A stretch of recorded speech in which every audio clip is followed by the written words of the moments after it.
ధర్మ సంస్థాపన సమాజ స్థాపన కోసం మన సమాజంలో వారి యొక్క కృషిని సేవను అందజేస్తున్న మహనీయులను ప్రపంచానికి పరిచయం చేసే మా ఈ కార్యక్రమమే ఆచరణ.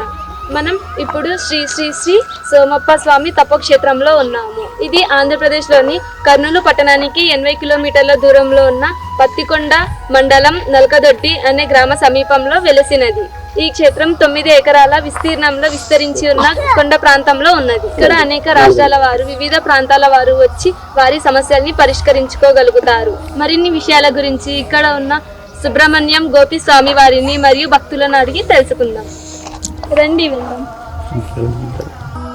నా పేరు రామరాజు, మాది పల్లిరెడ్డి గ్రామము, దేవనకొండ మండలం. ఇక్కడ మంచిగా జరుగుతాయని 10 మంది చెప్తుంటే మనం చేయడం జరిగింది. కాకపోతే ఇటుకు వచ్చినాక మా పనులు చాలా మంచిగా జరిగినాయి. ఏదో అందులో స్వామిది బాగా ఐదైతే డబ్బులు కాసుపడే మనిషి కాదు. ఆయన మంచి పనులు చేస్తూ రైతాంగం అంటే చాలా ప్రోత్సహిస్తూ మంచి సూచన చెప్పుకుంటున్నారు.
ఈ కొండని అంతా మన ప్లాస్టింగ్లు పెట్టి కొట్టడము, పొక్లేన్లు ఇవన్నీ వస్తే కూడా మేము కూడా ఇక్కడ ఉండి ఆ స్వామి పక్కలో ఉండి నడిచేటాము.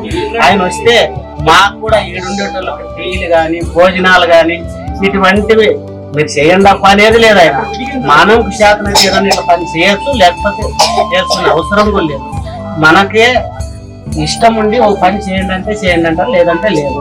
అట్లా మేము సొంతంగా వస్తుందో మన బతుకులు ఎట్లా, వాళ్ళ బతుకులు, మీ పరిస్థితులు ఎట్లా, మా పరిస్థితులు ఎట్లా, ఏమన్నా జబ్బులు ఉన్నాయా, ఎటువంటి మలాంటి చెట్టు నయం అవుతుంది, భూమిలో ఏదైనా పంటలు పండాలంటే ఏమన్నా భూమికి కింకర్లు ఉంటాయి, దోషాలు ఉంటాయి, అటువంటి భూమిలో చేస్తే మనకు కూడా భూమి అమ్మకి శాంతి చేసినట్లయితుంది, మనకి పంట ఉపయోగపడుతుందని చెప్పి కూడా మా వస్తువులు రాపించుకొని చేనులో కూడా మేము చేసినాము. నాకు 3,55,000 రూపాయలు ఆయన చేసిన ఉపయోగం వల్ల నేను అనుభవించినాను. డబ్బులు వచ్చిన నాకు ఇదే సంవత్సరంలోనే పొలంలో ఇప్పుడు మనిషికి జబ్బులు ఉంటే లోపల ఏమి జబ్బులు నయం చేసుకుంటేనే కదా పంటలు పండి జబ్బులు నయమేది. ఆ భూమిలో కూడా ఒక కింకర్లు ఉంటాయి, ఆ కింకర్లు క్లీన్ చేసుకుంటేనే భూమి పొలం ఇచ్చింది, మనకి శాంతి అవుతుంది, భూమి తల్లి మనకు పండిస్తారు అని చెప్తే భూమిలో మేము ఆయన చెప్పిన దాని వల్ల భూమిలో చేసినాము. చేసిన దాని వల్ల మనకి ఏమి ఉపయోగాలు బాగున్నాయి, పంటలు బాగా వచ్చినాయి, డబ్బులు కూడా మిగిలినాయి. చాలా చాలా థ్యాంక్స్ అండి, చాలా బాగా వివరించారు. చాలా చాలా మంది ఉన్నారు, అక్కడ వెళ్ళి కనుక్కున్నాను. మీ పేరు? ఎక్కడి నుంచి వస్తున్నారు? నలకదొడి గ్రామం మేడం అది. ఎప్పటి నుంచి వస్తున్నారు? స్వామి రిటైర్డ్ కాకముందే పరిచయం అయినాడు. ఇక్కడ ఒక దేవాలయం ఏర్పాటు అంటే స్థలం ఏర్పాటు చేసి ఆయన వచ్చి 2-3 రోజులు ఇక్కడ ఉండి బాగా శ్రమ పడినాము. ఇట్లా పొలం అంతా నలకదొడి గ్రామం పొలం అంతా తిరిగినాము. ఇక్కడ వచ్చి మనకి సోమప్ప స్వామి ఉన్నాడు కాబట్టి ఇక్కడైతే సరిపోతుంది అని నిర్ణయించుకున్నాము. ఇక్కడ 500 సంవత్సరాల నుంచి కూడా ఇక్కడ సోమప్ప స్వామి ఉండేదానికి ఇక్కడ సన్నగా చెలిమి ఉండేది గుంత.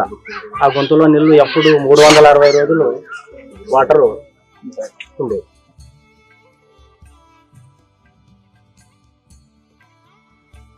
అలాంటి 7-8 అడుగుల్లోనే మాకు నీళ్ళు ఉన్నాయి కాబట్టి ఆ స్వామి మహిమ అనుకున్నాము.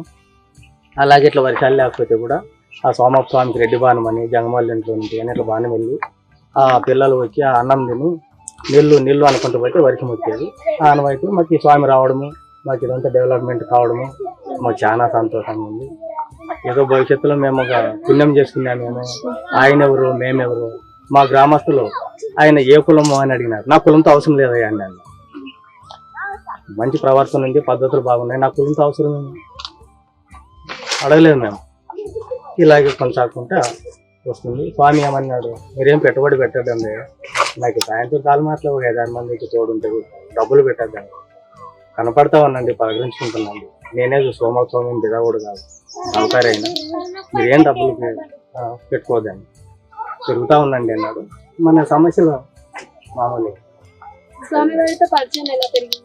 మాకు ఇక్కడ పంచముఖ ఆంజనేయ స్వామిని బిల్లేకల్లు అక్కడ భజన పోటీలు పెట్టినాడు. మాకు అక్కడే దొరికింది, సరస్వతిని ఇచ్చినాడు ఆ స్వామి. అంతకుముందు నేను 5వ తరగతి చదివింది. ఆ సరస్వతిని ఇచ్చిన తర్వాత భగవద్గీత మహాభారతం చదివే అదృష్టం కూడా దొరికింది. సరస్వతి వచ్చింది కదా, ఆ సరస్వతి వచ్చిన రోజే మాకు 7,000-8,000 ఊళ్ళో గ్రామస్తులు బీరువా తెచ్చుకొని బీరువాలో పెట్టుకున్నాం సరస్వతి. ఇక్కడ కబోర్ ఉందంట కదా, దీని విశిష్టత గురించి ఏమైనా వివరించగలరా? అది ఇందాక చెప్పినాం కదా, ఆ 7-8 అడుగుల్లోనే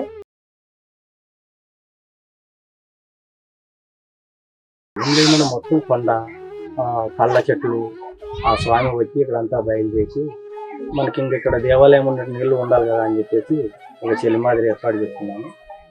600-700 వేస్తే కూడా నీళ్ళు ప్రాబ్లం మాత్రం. అలాంటిది ఇక్కడ ఒక 30-40 అడుగుల్లోనే నీళ్ళు మాకు అందుకని ఆ స్వామి మఠము, ఆ సుబ్రహ్మణ్య స్వామి, సోమప్ప స్వామి, జ్యోతి స్వామి చెప్పడం వల్ల తక్కువ లోతులోనే వాటర్ పడుతున్నాయని అంటున్నారు. మాకు సోమప్ప స్వామి ఉన్నారు కాబట్టి మాకు నమ్మకం. నమస్తే సార్. స్వామి ఇక్కడ ప్రాక్టీస్ చేసినప్పుడు తర్వాత మీరు ఇక్కడికి రావడం వల్ల ఏమైనా ఉపయోగాలు ఉన్నాయా? ఆయన దయతో ఆయన ఏమి చెప్తే కూడా మాకు బాగా అనుభవమైంది. బాగా మాకు దేవుడు ఆరోగ్యం కూడా బాగుంది. ఆయన ఏమన్నా ఖాళీ వచ్చేందుకు 10 చెట్లు తినాయంటే కూడా తిన్నాము, బాగా అయింది. ఆయన దయ వల్ల మాకు బాగా పంటలు కూడా బాగా వచ్చినాయి, వర్షాలు బాగా వచ్చినాయి. ముఖ్యంగా ఆయన ఇటుకు వచ్చినాక చెరువులో ఎప్పుడు నీళ్ళు ఉండలే, నీళ్ళు ఆయన చెరువు నిండుతారు అంటే కూడా వాళ్ళు వచ్చి వర్షం వచ్చి ఈ సాంప్రదాయంతో మాకు దేవుడు బాగా మాకు ఎప్పుడు నీళ్ళు ఉండే కట్టగట్టినాయి కూడా. వర్షం వచ్చి బాగా 3 ఏళ్ళు ఆయన వచ్చినప్పటి నుంచి నీళ్ళు ఎప్పుడు చెరువుకు నీళ్ళు వస్తాయా సోమప్పని అడుక్కోండి అంటే కూడా ఆయన ఏం అడుక్కుంటున్నాం లేదు. మాకు వర్షం బాగా వచ్చి చెరువు నిండి మా బోర్లు బాగా, మా ఊరికి బాగా ఫలితం బాగా అయింది. ఆ చెరువు నింటే మా ఊరు బోర్లలో బాగా ఎక్కి బాగా పంటలు కూడా బాగా వచ్చినాయి ఆయన దయతో, సాంప్రదాయంతో. ఆ గోపి స్వామి వచ్చినాక మాకు అడుగు పెట్టినాక బాగా 7 ఊర్లు మంది కూడా కూలీలు వచ్చినా కూడా సముద్రం భూమి అంత పొలం ఉన్నా కూడా అంత పంట పండుతుంది మా ఊరికి. అట్లా బాగా ఉపయోగం ఉంది ఆయన నుండి. మాకు ఏమి ఇబ్బంది లేదమ్మా మేడం, ఆయన వచ్చినాక మాకు బాగుంది.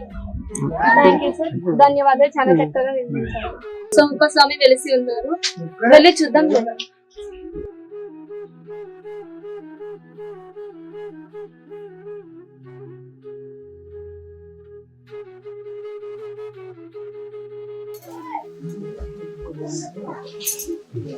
నమస్కారం.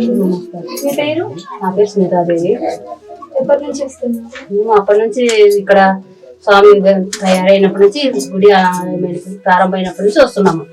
మాకు బాగానే జరిగింది స్వామి వచ్చినప్పటి నుంచి. ఏమైనా అనుకునేది కూడా కొన్ని జరిగినాయి అనమాట. వస్తూనే ఉన్నాం. మా పిల్లలు బాగా ఆరోగ్యాలు అంతా బాగున్నాయి. ఇక్కడంతా వాతావరణం కూడా బాగుంది, ఆహ్లాదకరంగా సంతోషకరంగా. చూస్తేనే మనిషికి ఎంతో ప్రశాంతంగా ఉంది. మాకు చాలా మేలు అనిపించింది. ఎంతో బాగుంది మాకు. మీరు ఇక్కడికి రావడం వల్ల అన్ని ఉపయోగాలు పొందినాము. స్వామివారు మంచి విషయాలు చెప్తున్నారు. అప్పుడప్పుడు వచ్చినప్పుడు మాకు చాలా సంతోషం. చేసినా కూడా కొన్ని అన్ని జరిగినాయి మాకు. మా పిల్లలు మేము అంతా ఆరోగ్యకరంగా అంతా బాగా ఉన్నాం స్వామి దయ వల్ల. నా పేరు కేశవనాథ్.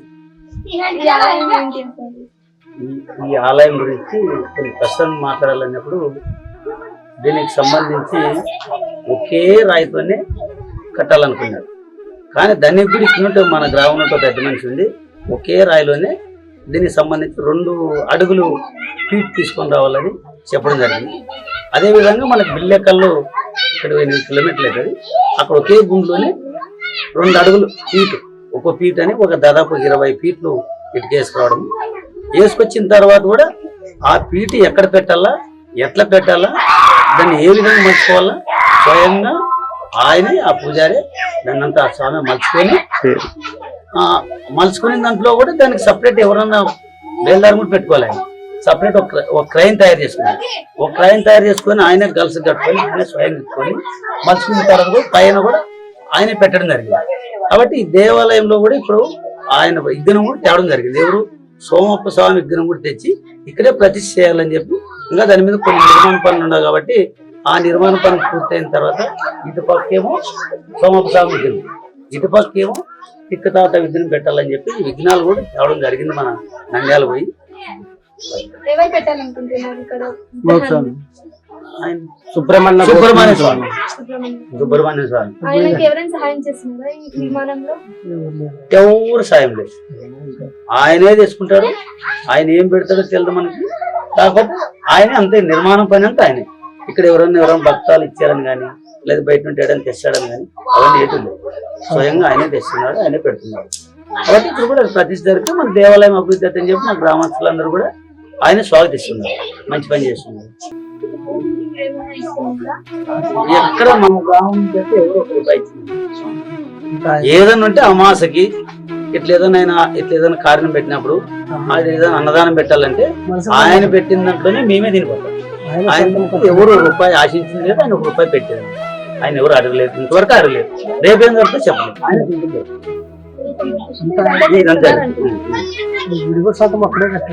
ఈ దేవాలయం కట్టడం కూడా ఒకటే. ఈ శిల్పాలు మలుచుకునేవి కూడా అతను. ఎవరు ఏరే శిల్పాలు ఎవరు చేసింది లేదు, ఎవరు చేసింది ఇవన్నీ. ఈ కట్టని కూడా ఆయన తయారు చేస్తారు, ఇది కూడా ఆయన తయారు చేస్తారు. ఎవరు బయట ఎవరు లేదు, ఒకే ఆయనే చేస్తారు. ఈశ్వరుని విగ్రహం పెట్టాలి, ఆ గుండులోనే మలుస్తానంటాడు. ఆ గుండుకి అంతలేసిన గుండుకి ఈశ్వరుని విగ్రహం ప్రతిష్ట ఆడు మలుస్తానంటాడు. అంతలేసిన గుండుకి మలుస్తాడంటే వాయబ్బవ అనుకున్నాము. తర్వాత ఇంకోటి ఏం చెప్తాడు, ఆయన పైన మనము అక్కడ ఉండాలి కదా దేవాలయం పైన కొండ మీద ఆడ వెంకటేశ్వర స్వామి గుడి కట్టాలంటాడు. ఇంకోటి అవతల పక్క ఏమంటాడు, పెద్ద కొనలు కట్టాలంటాడు. అవతల పక్క నాశనం పక్క ఒక పర్యాటక కేంద్రంగా కావాలని ఆయన ఒక పర్యాటక కేంద్రము. అంటే మనకి ఎక్కడుంటన్నా పర్యాటకులు దేవస్థానం చూడాలని వస్తే ఇక్కడ ఖచ్చితంగా మన టెంపుల్ కి వచ్చే పోవాల. అటువంటిది ఇక్కడ అభివృద్ధి చెందాలని ఆయన కోరిక, సుబ్రహ్మణ్య స్వామి కోరిక. దాంట్లో మా గ్రామస్తులు కూడా ఎప్పుడు ఏమని పిలిచినా ఏదో మన వంతు సాయం చేసినారు. ఏదో ఇంత చిన్న పని అంతే చేసినారు, కానీ 1 రూపాయి ఆడ పెట్టింది లేదు, 1 రూపాయి ఆయన అడిగింది లేదు. కాబట్టి దాని మీద మాకు ఆయన మీద ఇంకా నమ్మకం ఉంది. ఇంకా చేస్తాడని, ఇంకా చేస్తాడని ఆశ ఉండేది. కాబట్టి మాకు కూడా ఆయన చేసే దాంట్లో మా గ్రామస్తులంగా మా వరకు ఏమనేది అంతవరకు చేస్తాం. పని ఏమన్నా పని వస్తే చేస్తాం.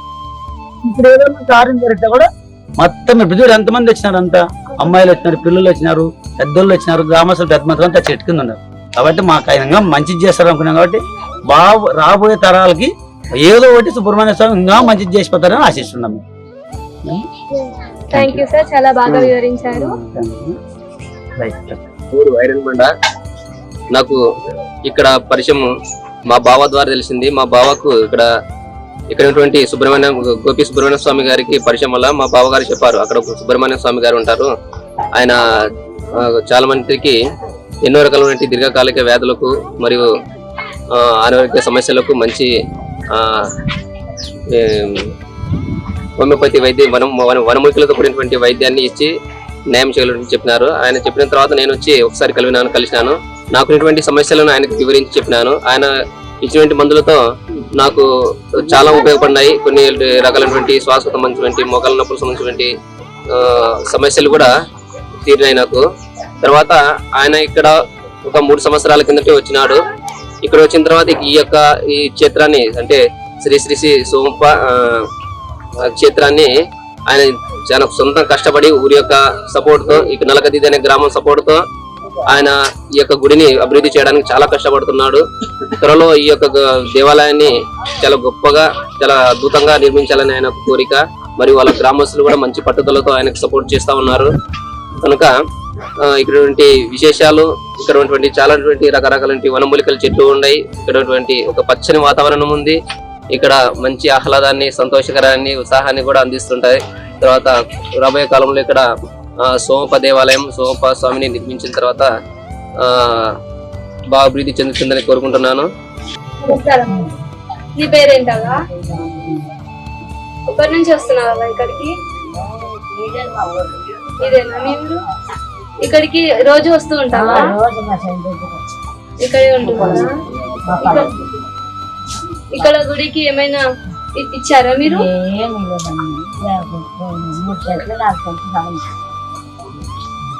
3 సెంట్లు 4 సెంట్లు స్థలం ఇచ్చారు.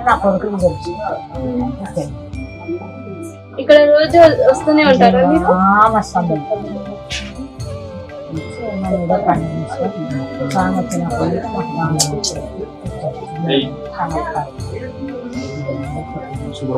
మీకు ఇక్కడికి రావడం వల్ల ఏమైనా ఉపయోగాలు ఉన్నాయా మీ ఆరోగ్య పరంగా?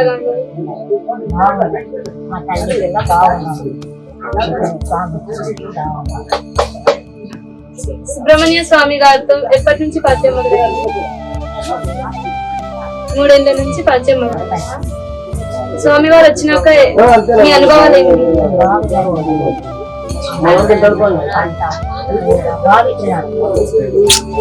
ఇక్కడ వచ్చిన తర్వాత అన్ని అభివృద్ధి చెందిందే అంటున్నారు. మీ పేరెంట్స్ ఎప్పటి నుంచి వస్తుంటారా వైద్యుడికి? ఇదే మా చేను.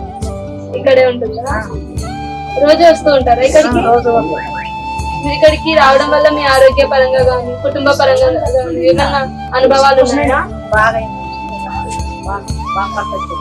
మీరు గుడికి ఏమన్నా ఇచ్చారా సహాయం? ఇక్కడికి వచ్చిన తర్వాత మీ సమస్యలన్నీ పరిష్కారం అవుతున్నాయి.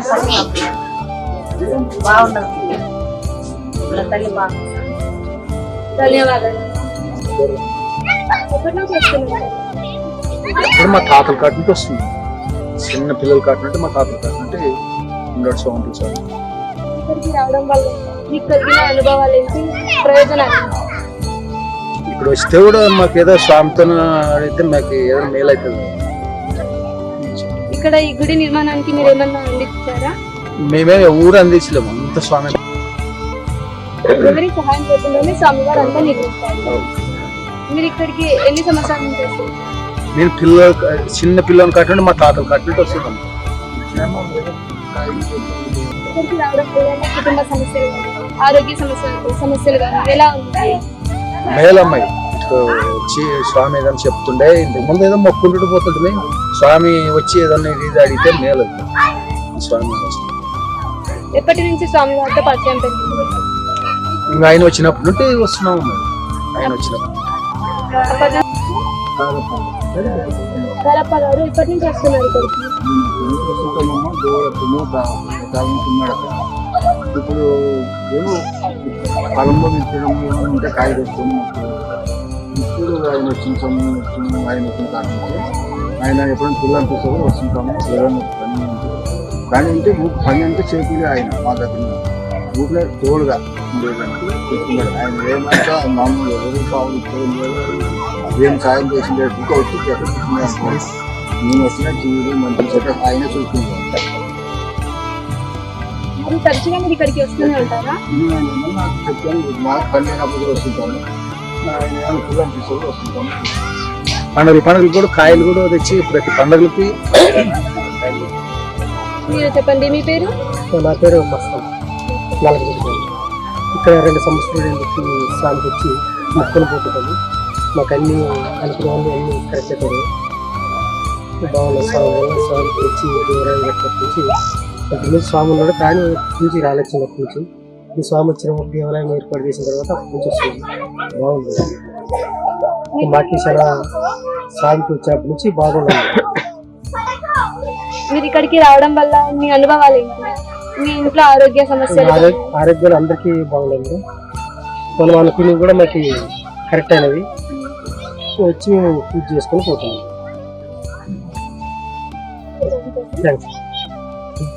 ఇక్కడ ఉన్న గోపి సుబ్రహ్మణ్య స్వామి గారు ఉచిత భోజన అన్నదానం జరిపిస్తారు. ఒకసారి వెళ్ళి చూసొద్దాం రండి.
నేను ఇక్కడ మొత్తం చుట్టుపక్కల తిరిగి చూశాను. మీరు చేస్తున్న సేవలు కూడా చాలా బాగున్నాయి. నేను మిమ్మల్ని కొన్ని ప్రశ్నలు అడగాలనుకుంటున్నాను.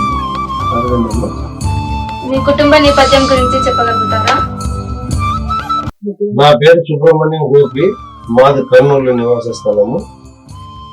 నాకు భార్య, 2 బిడ్డలు, 1 కొడుకు, 3 సంతానము. ఒక 30 సంవత్సరాల కాలం నేను ఫారెస్ట్ డిపార్ట్మెంట్ విజిలెన్స్ లో డ్రైవర్గా ఉద్యోగం చేస్తుంటుంది. ఇప్పుడు ప్రస్తుతం మా కుటుంబ పరిస్థితి అది. మీరు ఎప్పటి నుంచి ఇలా స్వామీజీగా వచ్చారు? నాకు చిన్నతనం నుండి నాకు ఊహ తెలిసిన ఒక అవధూత చేతిలో పెరిగినానమ్మా. వారే వీరు. ఈయన పేరు లక్ష్మీ నరసింహ. వీరు పుట్టిన ఇక్కడ తిమ్మాపురం, ఎమినూరు తిమ్మాపురం ఒక గ్రామము. ఓ రైతు బిడ్డ ఆయన అనివార్య కార్యమో ఏమో ఆయన ఒక యోగిగా మారి తపస్సు చేసి సిద్ధి పొంది బయట ప్రపంచం అడుగు పెట్టినప్పుడు నేను చిన్నతనం ఆడికి దొరికినాను. ఆయన ఆధ్వర్యంలో నేను పెరిగినాను. వారి పెంపకం నన్ను ఆధ్యాత్మిక వైపు మలిపి చిన్నతనం నుంచి దేవుడు అంటే, భక్తి అంటే, భక్తులంటే చాలా ఆసక్తి. వాళ్ళకి ఏదో నా శక్తి కొద్ది ఏదో సాయం చేయాలన్న ఆసక్తి నాకు చిన్నప్పుడు ఉండేది. వారి ప్రేరణే నన్ను ఇంతవరకు తీసుకొచ్చిందమ్మా. మీకు ప్రజలకు సేవ చేయాలనే ఆలోచన ఎప్పటి నుంచి మొదలైంది? నాకు చిన్నతనం నుండే మా గురువుగారు ఒక విషయం చెప్పేవారు. రోజుకు ఒక మంచి పని చేయమని చెప్పేవారు. తరువాత మంచి పని అంటే ఏం చేయాలా అడిగినాను. ఏదో ఒక ప్రాణికి ఆకలి తీర్చే ప్రయత్నం చేయనైనా రోజు నీకున్న దాంట్లో అని. అక్కడి నుంచి నాకు మొదలైంది. చీమల కాంచి, పిచ్చుకలు కాంచి, కుక్కలు కాంచి, పశువులు ఏది కనపడినా, ఏ వ్యక్తి కనపడినా నా శక్తి ఉన్న కొద్దీ ఏదో సహకరించి వాళ్ళని తృప్తి చెందపరచాలన్న ఆలోచన నాకు అప్పట్లోనే ఉండేది. కాబట్టి ఆ రూట్లో ఒక ఆయన చూపించిన దారి ఎంబడే ఎవరిని కూడా ఎటువంటి పరిస్థితుల్లో మాట ద్వారా, మనసు ద్వారా, క్రియ ద్వారా ఇబ్బంది పెట్టకుండా ప్రతి ఒక్క ఊర్లో కూడా పరమాత్మ స్వరూపులే వాళ్ళందరినీ గ్రహించి వాళ్ళని గౌరవించుకుంటూ నీ జీవితాన్ని గడుపుకుంటే మంచిగా ఉంటుంది నీ భవిష్యత్తు నాకు చిన్నప్పుడు చెప్పేవారు. నేను దాన్ని అనుసరించి నడుచుకుంటూ ఈ స్టేజ్కి వచ్చినానమ్మా. మీరు ఈ గుడి నిర్మాణం ఒక్కరే చేయాలనే సంకల్పం ఎందుకు కలిగింది? ఈ గుడి నిర్మాణం నేను ఒక్కనే చేయాల సంకల్పం అయితే నాలో ఉండేదైతే వాస్తవము. ఈ సంకల్పానికి మా గురువు ఒక ఆశీర్వాదము, తదుపరి నా భార్య, నా కుటుంబ సభ్యులందరూ కూడా చేసేదానికి సంపూర్ణంగా మద్దతు.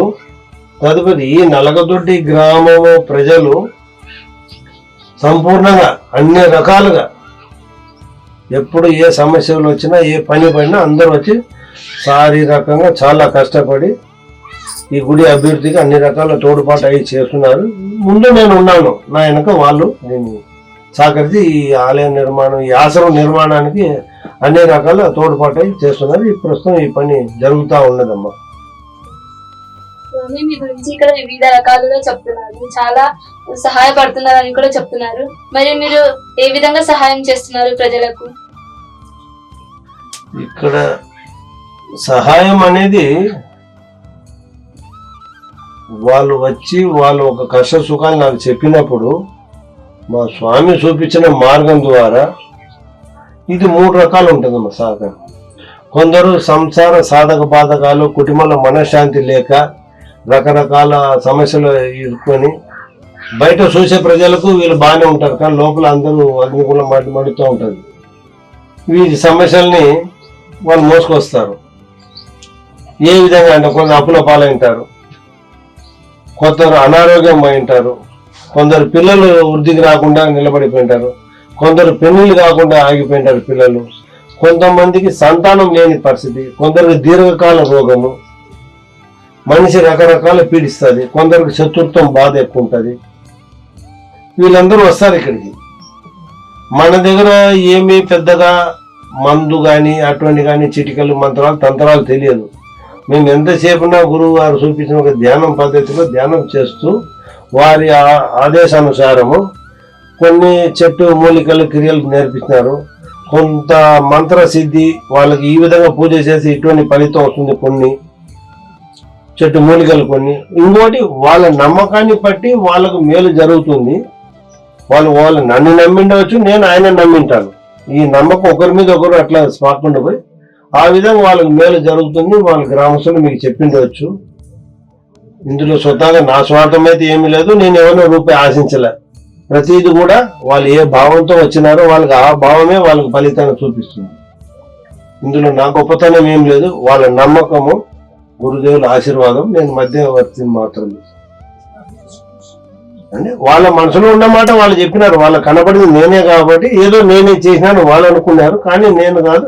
నన్ను నడిపించే మహనీయులు ఇద్దరు ఉన్నారు ఈడ, వాళ్ళ ద్వారా ఇవన్నీ జరుగుతుంది నేను అనుకుని తృప్తి పడుతున్నానమ్మా. స్వామి, మరి ప్రజలకు మీరు ఎటువంటి సమస్యలు వచ్చినా కూడా పరిష్కరిస్తున్నారంట.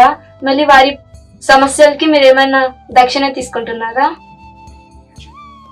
దక్షిణ అనేది నేను ఎప్పుడూ ఆశించలేదమ్మా. ఈ రోజు కాదు, నా చిన్నతనం నుంచి కూడా ఏ వస్తువు మీద నేను ఏ పని మీద ఏ డబ్బు తీసుకోలేదు. ఎందుకంటే ప్రకృతిలో పరమాత్మ పెట్టిన ప్రతి ఒక్క వస్తువు పరమాత్మ ఫ్రీగా ఇచ్చినాడు భూలోకంలో. ఆ ఉన్న వస్తువుని తీసి వీళ్ళకి ఇస్తున్నాం. ఇందులో నాది ఏమైనా రూపాయి ఖర్చు వస్తే నేను ఖర్చు పెట్టి ఫలాన్ని ఇంత తెచ్చినాను, నాకు ఛార్జ్ అయిందని ఇప్పించుకోగలుగుతాను. ప్రకృతిలో అన్ని ఫ్రీగా దొరుకుతున్నాయి. ఒకవేళ మెడికల్ షాపులో పోయేదో ఆయుర్వేద షాపులో ఏమన్నా తెచ్చుకోవాలంటే వాళ్ళకి నేను రాసి ఇస్తాను, వాళ్ళు కొనుక్కొని వస్తారు. దాన్ని తినే పద్ధతి చెప్తున్నాను. ఎక్కడ మనం రూపాయి ఆశించలేదు. ఇంకా వాళ్ళకి అవసరమైతే నేనే నాదేంతో అన్నంగా పెట్టి 2 రోజులు ఉండేదని ఖర్చుకి ఇచ్చి తిరిగి పంపించే కాలాలు అయితే ఉన్నాయి. ఇంతవరకు అయితే భగవంతుడు నాకేం తక్కువ చేయలేదు. నేను వాళ్ళని ఎప్పుడు ఇబ్బంది పెట్టలేదు మా డబ్బులు అడిగి కానీ ఇంకోటి కానీ. మీరు ఇది కూడా ఎక్కడైనా విచారించుకోవచ్చు. ఎందుకంటే మనదంతా గ్రామ సేవే రామసేవ అంటారు, మానవ సేవ మాధవ సేవ అంటారు. కాబట్టి మా గురువు గారు చూపిన పద్ధతిలో మేము మా గురువు గారు కూడా ఎక్కడ రూపాయి తీసుకునే వాళ్ళే కాదు. మేము అదే పద్ధతిలో కొనసాగిస్తున్నాం మా ఒక గురు సేవను. ఇంతవరకు ఇటువరకు చూస్తున్నానమ్మా. మరి మీరు ఈ యొక్క గుడి యొక్క నిర్మాణం ఎప్పటి వరకు చేయాలనుకుంటున్నారు? ఎలా చేయాలనుకుంటున్నారు? ఎప్పటి వరకు అనేది చెప్పేదానికి లేదు. భగవంతుడు నాకు ఆయుష్ ఎంతవరకు ఇస్తే, శరీరంలో శక్తి ఎంతవరకు ఇస్తే, ప్రజా సహకారం ఎంతవరకు ఉంటే, గురువు ఒక ఆశీర్వాదం ఎంతవరకు ఉంటే అంతవరకు నేను చేయగలుగుతాను. ఇంకా చేయవలసిన పని ఏమన్నా ఇంకా ప్రతిష్ట చేయలేదు. వాళ్ళని స్వాముల వారిని కూర్చోబెట్టి ప్రతిష్ట చేసే కార్యక్రమం మిగిలింది. భవిష్యత్తులో ఈ కొండకు ఆపోజిట్ ఎదురుగా జోడెద్దుల గుట్ట అని ఒకటి ఉంది. ఇక్కడి నుంచి రోడ్డు మార్గం చేసి అక్కడ ఒక కోనేరు నిర్మాణం చేసి తేరు తీసుకొని అక్కడ పోయి కోనేరు తెప్పోత్సవం చేసుకొని, ఇది ఒక సంకల్పము. రెండోది కొండ పైన మా ఇంటి దేవుడు సుబ్రహ్మణ్య స్వామి, సమస్త గ్రహ దోషాలన్నీ కూడా సుబ్రహ్మణ్య స్వామి తొలగిస్తారని పురాణాలు చెప్తున్నాయి.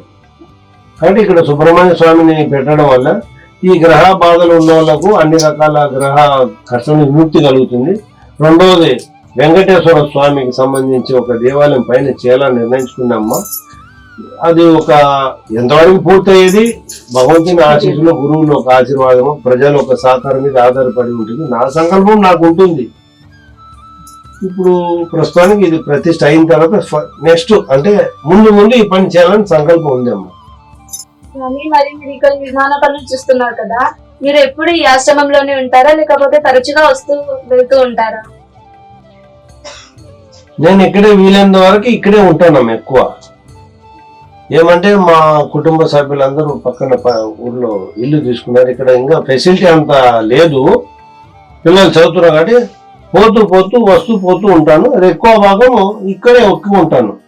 ఏదో వీక్లీ 1 time 2 time అట్లా వెళ్తూ వస్తుంటానమ్మా. ఇక్కడ నైట్ అంటే ఈడే ఉంటాను. ఎందుకంటే ఎవరెవరు ఏదో సమస్యలో రాత్రి పగలు తేడా లేకుండా వస్తుంటారు.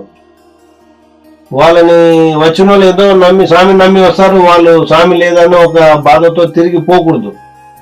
కాబట్టి నేను ఇక్కడ ఉండడమే శ్రేష్టమని నాకు అంటే ఇక్కడే ఉంటాను ఎక్కువ భాగం.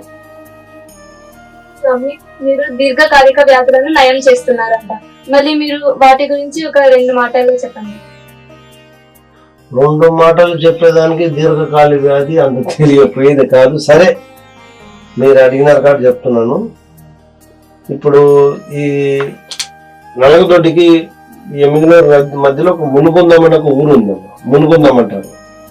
అప్పటి నుంచి ఎవరో చెప్పినారో, చిన్న పిల్లోని 15 రోజులు పుట్టి ఆ పిల్లోని తీసుకొచ్చినారు.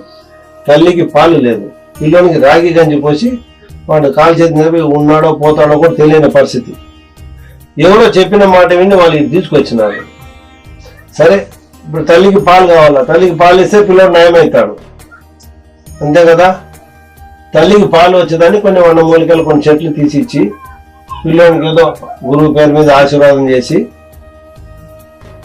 పిల్లోని పుట్టిన తేదీ నక్షత్రాలను పుట్టి సాంప్రదాయ ప్రకారం మన పంచాంగ పద్ధతి ప్రకారం హిందూ సాంప్రదాయ పంచాంగ ప్రకారం వాడికి పేరు పెట్టి పంపించినమ్మా. దేవుని వల్ల వీడు పోయినాక ఆ పాపకు పాలు సప్లై అయినాయి. భగవంతుని దయ వల్ల పిల్లోడు బతికి సంవత్సరం అయింది. ఇప్పుడు పిల్లలు బాగున్నారు. అటువంటి 2 కేసులు జరిగినాయి. ఇంకొకటి ఇక్కడ బెలగల్ ఒక ఊరు ఉందండి. వాళ్ళు ముస్లిమ్స్. వాళ్ళ బంధువులు ఎవరో బాంబేలో ఉంటే వాళ్ళకు 9 సంవత్సరం అయింది పెళ్లి. 12 లక్షలు ఖర్చు పెట్టుకుని ఎక్కడ అన్ని తిరిగినా తిప్పలమన్న పిల్లలు కాలే. వాళ్ళ బంధువులు ఎవరో బాంబేలో ఉంటే వాళ్ళు అడ్రస్ ఇచ్చినారు, మన నలగదొడ్డి అడ్రస్ ఇచ్చినారు బాంబేలో. అదే ఇక్కడ నుంచి ఎవరో వలసపోయి బతకనికి పోయింటారు. వాళ్ళకి తెలిసిన విషయం చెప్తే వాళ్ళు బెలగలో వీటికి వచ్చినారు. వాళ్ళకి నేను ఏం ట్రీట్మెంట్ ఇవ్వలేదు. పలానా ఐటమ్ తీసుకుని ఒక 3 నెలలు తినమని చెప్పినానమ్మా. 3 నెలలు కంటిన్యూ భార్యాభర్త పాటించినారు. ఇప్పుడు సంవత్సరం అయింది, కొడుకు పుట్టి వాళ్ళు చాలా సంతోషంగా ఉన్నారు. మేము ఎవరిని ఎటువంటి పారితోషం కానీ ఇంకోటి కానీ, ఎందుకంటే ఇచ్చింది ఆయన, తీసుకుంది వాళ్ళు. నేను మీడియేటర్, కేవలం నాకేం అధికారం, నాకేం కావాలి ఆయన చేస్తున్నారు. కానీ నేను ప్రజల నుంచి ఎటువంటి ఫీజు కానీ కట్నం కానీ ఇంకోటి రకంగా ఏదో అది చందాలు పిందాలు అట్లాంటి ఏం లేదమ్మా. ఇది ఇప్పుడు ప్రస్తుతం ఒక విచిత్రమైన సంఘటన గురువు గారు ఆశీర్వాదంతో జరగడం. మీరు స్వామీజీగా మారాలనుకున్నప్పుడు మీ కుటుంబం యొక్క స్పందన ఎలా ఉండేది? ఇలా అడుగుతున్నానని ఏమనుకోకండి. కొంతమంది ఇప్పుడు స్వామీజీగా దిగాలి అనుకున్నప్పుడు వాళ్ళ కుటుంబంలో ఉన్న వాళ్ళు కొంతమంది సహకరిస్తారు, కొంతమంది వ్యతిరేకిస్తారు. అలా మీ జీవితంలో ఎలా జరిగింది మీ అనుభవం? ఇప్పుడు నేను స్వామీజీగా మారాలనే ఒక ఆలోచన చిన్నతనంలో ఉండేది. అప్పుడు బరువు బాధ్యతలు, భార్య పిల్లలు, కుటుంబ పోషణ ఏమిటో ఉద్యోగం చేస్తూ ఉంటుంది. అప్పుడు నుంచి కూడా నేను ఎంత ఉన్నా కానీ నా సాధన, క్రియాయోగం, ఈ తపస్సు, ప్రజాసేవ ఇటువంటిది ఎక్కడ నాకు ఏ లోటు లేకుండా నేను చేస్తున్నాను. మాకు కూడా మా కుటుంబం ఎటువంటి ఒక వ్యతిరేకత అనేది రాలేదు. అన్ని రకాల అనుకూల సహకరిస్తూనే ఉన్నారు. ఎవరు ఏ టైంలో వచ్చినా వాళ్ళకు అన్ని రకాల సేవ మాతో పాటు మా భార్య కూడా చేసేది, పిల్లలు కూడా చేసేవారు. ఎటువంటి సమస్య వచ్చినా ఎవరిని వ్యతిరేకం వాళ్ళైతే వాళ్ళ నుంచి ఎటువంటి నాకు వ్యతిరేకత లేదు, అన్ని అనుకూలమే, అన్ని సహకారమే. ఇప్పుడు నేను రిటైర్డ్ అయినాను, ఉద్యోగ రీతికి రిటైర్డ్ అయినాక కంప్లీట్ దీనిలో ఎంటర్ అయిపోయినాను. ఇప్పుడు కూడా నా భార్య మొదటి నుంచి నాకు ఏ విధమైన సహకారం అందిస్తుందో ఇప్పుడు కూడా నాకు అదే విధమైన సహకారం అందిస్తూ నన్ను ఇంతటి వాణి చేసేదానికి కూడా ప్రతి ఒక్క పురుషుని వెంబడి స్త్రీ ఒక సహకారం ఉంటే పురుషుడు అనేవాడు ఉన్నత స్థితి చేరుతాడు. వారు గమ్యం చేర్చడానికి స్త్రీ దానికి ఆధారము, సహకారము, శక్తి అన్ని కూడా స్త్రీ నుంచే లభించాలి. ఆ విషయంలో నాకు మా గురువు గారి తర్వాత నా భార్య అన్ని రకాలుగా సహకరిస్తే నన్ను ఇంతటి వాణి చేసి నన్ను వెలుగులోకి తీసుకొచ్చడానికి తాను కష్టపడింది. ఎక్కడ వ్యతిరేకత, మా కుటుంబ సభ్యులు ఎటువంటి వ్యతిరేకత లేదు, అన్ని అనుకూలమే ఉన్నాయమ్మా. మీరు ప్రతిరోజు క్రియాయోగం చేస్తుంటారంట కదా, అసలు క్రియాయోగం అంటే ఏంటి, ఎలా చేస్తారు కొంచెం వివరించగలరా? చాలా మంచి ప్రశ్న వేసినావమ్మా. ఈ క్రియాయోగం అనేది కొంతవరకు నేను చెప్పగలుగుతాను. ఏ విధంగా అంటే ముక్కులోని గాలి ముక్తికి మార్గం అంటారు వేమారెడ్డి గారు. ఈ ముక్కులోని గాలి అంటే ముక్కులోని గాలి అంటే ఇప్పుడు జనరల్ గా ఇక్కడ ఒకసారి చేయి అమ్మ, గాలి స్పర్శ నీకు తగిలింది కదా,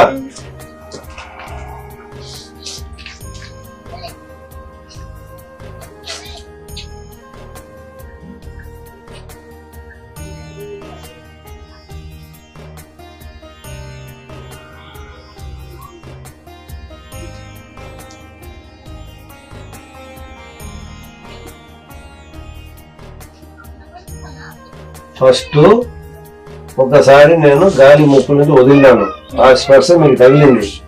రెండోసారి 2 మాటలు గాలి పీల్చి వదిలినాను, ఆ స్పర్శ మీకు తగలదు. ఈ క్రియాయోగ సారాంశం ఇది. ముక్కులోని గాలి ముక్తికి మార్గం. మేము ఈ గాలినే తీసుకొని కడుపు నింపుకొని ఈ క్రియాయోగ సాధన చేస్తూ ఉంటాము. దీనివల్ల ఏమవుతుంది అనేది ఏకాగ్రత పెరిగి మన ఆరోగ్యము, ఆయుష్ పెరుగుతుంది. మనిషి సాగు అనేది దగ్గర రాదు. దీనికి ఉదాహరణ షిరిడి సాయిబాబా, రాఘవేంద్ర సాయి, మహావతార్ బాబా, ఆదం లక్ష్మమ్మ గారు, వీరబ్రహ్మ గారు, వీళ్ళల్లా జీవ సమాధి అన్నారు. ఇటు మహానీయులందరూ చేసేదే క్రియాయోగం. వాళ్ళు అన్ని రకాల కష్టాన్ని అనుభవించి తన జీవితం మొత్తం ప్రజల సేవకు అంకితం చేసి చివరికి పరమాత్మను చేరుకుని పోతే వీళ్ళ సాగు అంటావు, వాళ్ళు జీవ సమాధులు అయిపోతారమ్మా. ఈ క్రియాయోగము చివరికి అట్లా ముగిస్తుంది. మేము ఆ ప్రయాణంలో ఉన్నాము. తదుపరి దైవ సంకల్పం ఏమిందో గురు ఆశీర్వాదం అది జరుగుతారమ్మా. చాలా లోతైన విషయం అమ్మా నేను చెప్పబోయేది. మీరు అడిగిన ప్రశ్న చిన్నది కాదు, కానీ మీరు అడిగినారు కాబట్టి ఈ వయసులో, మీ వయసులో మీకు ఇది తెలియపరిస్తే దీన్ని తెలుసుకొని మీరు కూడా సమాజానికి రేపు ఉపయోగపడే అవకాశాలు ఉన్నాయి కాబట్టి చెప్తున్నాను. భగవంతుని సృష్టి నిర్మాణ ప్రకారం ప్రతి ఒక్క మనిషి ఒక్క రోజుకు అంటే 24 గంటల్లో 21,600 సార్లు శ్వాస పిలిచి వదులుతాడు. ఇది దైవ సంకల్పంతో జరిగే సృష్టిలో జరిగిన ఒక గొప్ప దేవుడు ఇచ్చిన వరం ఇది. దీన్ని సగటు మనిషి ఒక 24 గంటల్లో 21,600 సార్లు శ్వాస పిలిచి వదలంటే ఒక్క నిమిషానికి 15 సార్లు వదిలి తీస్తే అది కంటిన్యూ అవుతుంది. ఈ క్రియాయోగ ఉపదేశం వల్ల మేమేం చేస్తాము, ఒక్క నిమిషానికి 4 తప్పితే 5 కంటే శ్వాస పిలిచి వదలం. ఇప్పుడు ఇట్లా మాట్లాడినప్పుడు శ్వాస వేస్ట్ అవుతుంది, మిగతా టైంలో వేస్ట్ కాబట్టి దాన్ని సేవ్ చేసుకుంటాం. అంటే 1 నిమిషంలో 10 శ్వాస నాది మిగులుతుంది.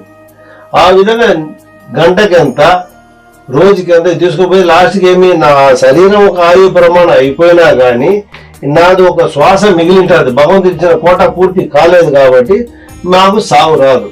అంటే నాకని కాదు, నాకు రావచ్చు రాకపోవచ్చు నా చేతులు లేవు. నేను సంపూర్ణ చేసినప్పుడు అదని లెక్క. ఇప్పుడు ముందు జీవ సమాధి అయిన మహానీయుల ఒక చరిత్ర అదే కాబట్టి వాళ్ళు ఇప్పుడు జీవ సమాధిలో ఉండి ఇంకా ప్రజల సేవలు అందిస్తూనే ఉన్నారు. వాళ్ళ లోపల నుండి వీళ్ళ కష్టాలను తీరుస్తూనే ఉన్నారు. ఇది క్రియాయోగ సారాంశం అమ్మా. మీరు మీ అమూల్యమైన సమయాన్ని మా కోసం కేటాయించి చాలా అమూల్యమైన విషయాలను తెలియజేశారు.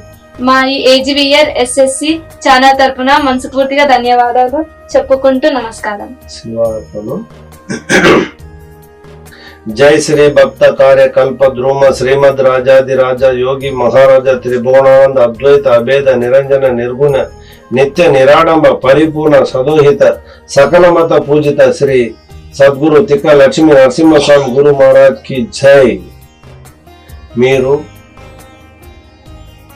మీ ఛానల్ ద్వారా ఈ సమాజానికి ఎన్నో అమూల్యమైన విషయాలు అందిస్తూ ఎంతో శ్రమ తీసుకుని ముందుకు వెళ్తున్నారు. ఇటువంటి అనేకమైన ఆశ్రమాలు సందర్శి మహానుభావుల సందేశాన్ని ప్రజలకు అందజేస్తూ ప్రజా ఆదరణ పొంది మీరు మీ ఛానల్ వారు చల్లగా సంతోషంగా బతకాలని ఈ స్వామి వారిని ప్రార్థిస్తూ మిమ్మల్ని దీవిస్తున్నాం తల్లి. సర్వే జన సుఖినో భవంతు. స్వామి, మీరు ఇప్పటివరకు చేస్తున్న సేవలు ఇలాగే ఇక ముందు కూడా చేయాలని కోరుకుంటూ మా ఛానల్ యొక్క తోడ్పాటు మీకు ఎప్పుడు ఉంటుందని మా యొక్క నమస్కారాలతో సెలవు. శివార్పణం. చూసారు కదండి, ఇక్కడ జరిపిస్తున్న ప్రతిదీ స్వామివారు ఎవరి సహాయం లేకుండానే ఇంత పెద్ద ఆలయాన్ని నిర్మించారంట. మళ్ళీ ఇక్కడ ఉన్న ప్రజలందరి సమస్యల్ని పరిష్కరిస్తున్నారంట. ఎటువంటి ఆరోగ్య సమస్యలు ఉన్నా కూడా ఇక్కడ ఉన్న మూలికలతోని ఆయుర్వేదం చేసి వారి జబ్బుని నయం చేస్తున్నారంట. చూసారు కదా ఆడియన్స్, మీకు కూడా ఎటువంటి సమస్యలు వచ్చినా ఇక్కడికి వచ్చి స్వామి వారిని దర్శించుకుని మీ సమస్యలని పరిష్కరించుకోగలరు. ఇంకొకసారి ఇంకొక వీడియోతో కలుద్దాం. మీ Anitha. Stay tune to AGVR SSC channel.